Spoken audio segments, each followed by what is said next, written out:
শীতের সকালে এই চমৎকার রসের টইটুম্বুর পিঠাটি নিয়ে এসেছি।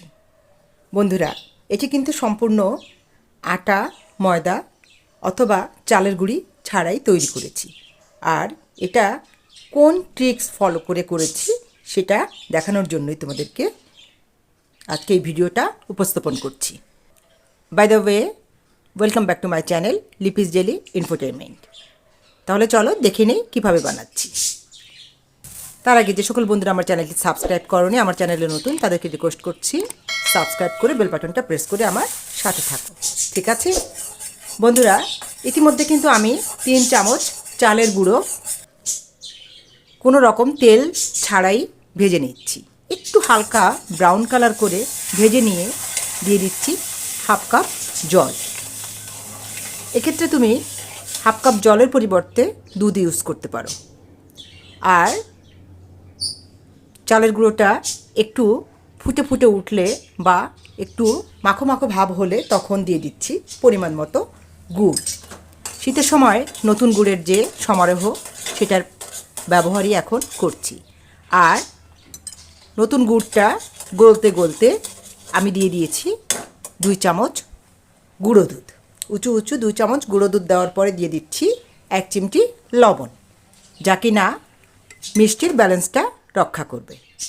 হয়ে গেল ভিতরের পুর, যা আমি ওই মজার পিঠাটার ভিতরে দেব। কি চমৎকার কালার হয়েছে দেখো। এই দেখো, যে ব্যাপারটা তোমাদেরকে বলতে চাচ্ছিলাম, কোনো রকম চালের গুঁড়ি ছাড়া, আটা ময়দা ছাড়াই চটজলদি পাউরুটি দিয়েই তৈরি হবে আজকের এই পিঠা। রুম টেম্পারেচারে থাকা দুধ দিয়ে দিচ্ছি, অল্প অল্প করে দুধ দেব। আর এগুলোকে ভেঙে ভেঙে ভালো করে একটা সুন্দর স্মুথ ডো তৈরি করে নেব।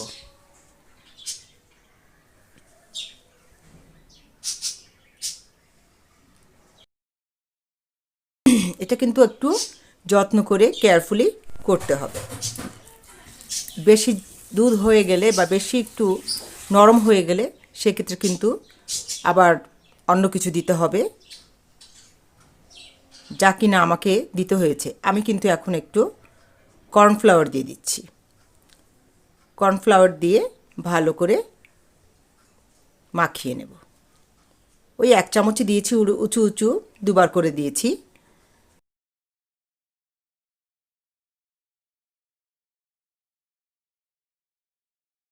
সামান্য একটু গুঁড়ো দুধ দিয়ে দিচ্ছি। এবার হাতে সামান্য ঘি লাগিয়ে ডোটাকে 10 মিনিটের জন্য রেস্টে রেখে দেব।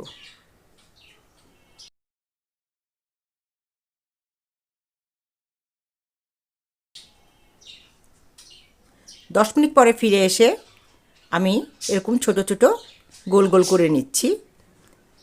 আর যেহেতু পুরটাকে ভিতরে ভরতে হবে, আর ডোটা এতটাই নরম ছিল যে এটাকে পরিপূর্ণভাবে সুন্দরভাবে গোল করতে একটু সমস্যা হচ্ছিল। তাই এভাবে প্রথমে একটা গোল করে তার ভিতরে পুর দিয়ে তারপরে নেক্সট আরেকটা ওরকম রুটির বল করে চেপে বসিয়ে দিয়েছি, যাতে করে আমার পুরো পুরটা চারিদিক থেকে কাভার হয়ে যায়। আর এরপরে গোল গোল করে এভাবে বল করে নেব। এটা আর বলার কিছু নেই, দেখলেই বুঝতে পারছো।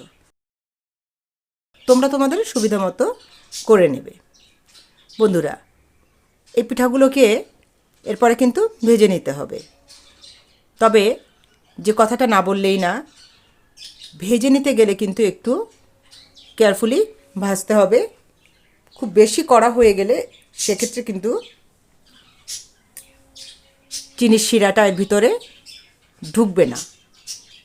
তাই একটু কম রেখে বা খুব কড়া করে না ভেজেই কিন্তু এটা চিনির শিরায় দিয়ে নিতে হবে। এর মধ্যে অলরেডি সবগুলো হয়ে গেছে। আর আমি কড়াইতে তেলও চাপিয়ে দিয়েছি। তেল গরম হয়ে গেছে। মিডিয়াম আঁচে রেখে আমি এগুলোকে আস্তে আস্তে ভেজে নেব। সবগুলো বল আমি একসঙ্গেই দিয়ে দিচ্ছি। কেমন লাগছে বন্ধুরা আজকের ভিডিওটা? নতুনত্ব পাচ্ছ কি? যদি ভালো লাগে অবশ্যই লাইক কমেন্ট শেয়ার করো, আর কমেন্টস করে জানিও যে আসলেই কেমন মজার ছিল এটা। আর খেয়ে তো অবশ্যই দেখবে, বানাবে, আমাকে জানাবেও। এভাবে হাত দিয়ে কিন্তু একটু তেলটাকে, কড়াইটাকে ঝুলিয়ে ঝুলিয়ে নেচে নেচে ভাজতে হবে, মানে নাচিয়ে নাচিয়ে ভাজতে হবে। প্রথম দিকেই খুন্তি দিলে তাহলে কিন্তু বলগুলো কেটে যাওয়ার ভয় থাকবে, ভেঙে যাওয়ার ভয় থাকবে, তাই প্রথমে ওদেরকে একটু নাচাতে হবে। হ্যাঁ বন্ধুরা, দেখো অনেকটা কিন্তু লাল হয়ে গেছে। এবার কিন্তু আমি শিরা দিয়ে দিচ্ছি। এই শিরাটা কিন্তু আমার ঘরে করা ছিল, এর আগে আমি মিষ্টি করেছিলাম, সেই মিষ্টির শিরাটা রয়ে গেছে। এবার গরম গরম পিঠাগুলোকে শিরার ভিতর দিয়ে দিচ্ছি। শিরাটা অবশ্য অনেক আগেই রুম টেম্পারেচারে রেখেছিলাম। এবার গরম গরম পিঠাকে শিরার ভিতর দিয়ে নেড়েচেড়ে রসগুলো গায়ে লাগিয়ে তারপর 2 মিনিট কুক করে নেব ঢাকনা ছাড়াই। এরপর যদি এক রাত ভিজিয়ে রাখতে পারো তাহলে দেখবে সকালবেলা একদম ফুলে ফেপে নরম সফট একটা তুলতুলে মজার পিঠা হয়ে যাবে। আর যদি মনে করো যে তাড়াতাড়ি খেতে হবে তাহলে একটু হালকা শক্ত থাকবে। আর আমি যখন এটা কেটে খাচ্ছিলাম তখন কিন্তু একটু হালকা শক্ত শক্ত রয়েছে, কারণ পুরো রাত আমি কিন্তু রাখতে পারিনি, তার আগেই 3-4 ঘন্টার ভিতরে আমি কিন্তু এটা খেয়ে নিয়েছি। ঠিক আছে বন্ধুরা, আজকের ভিডিও কিন্তু এই পর্যন্ত ছিল। পরবর্তী পর্যায়ে আবার নতুন কোনো ভিডিও নিয়ে ঠিক সময়মতো তোমাদের কাছে চলে আসবো। সেই পর্যন্ত ভালো থেকো সবাই, আর অবশ্যই সাবস্ক্রাইব করে বেল বাটন প্রেস করে দেখবে যে পরবর্তী ভিডিও কী নিয়ে আসছি। আজকে এই পর্যন্তই, টাটা।